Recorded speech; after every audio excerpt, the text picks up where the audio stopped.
খেতি জমি দেখার জন্য আসছিলাম। এখানে এখানে সাপের উপদ্রব, লাঠিও নিয়ে আসছিলাম, সাপ বাইরে হয় নাই। জায়গাটা অনেক ভাল লাগছে, একবারে ইয়ের মধ্যে, ঝোড়ার মধ্যে চারদিক দিয়ে যে মাটি কেটে যে গাছ লাগাই দিছি, ক্ষেতের যেরকম উপকার হয়েছে, আশেপাশের কৃষকদের উপকার হয়েছে।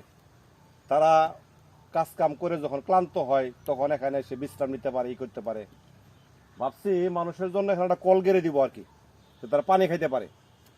আশেপাশে বাড়িঘর নাই, অনেক ঝোড়ার মধ্যে। ভাল লাগলো জায়গাটা দেখে, গাছগুলো অনেক বড় বড় হয়ে গেছে, অনেক সুশীতল ছায়া।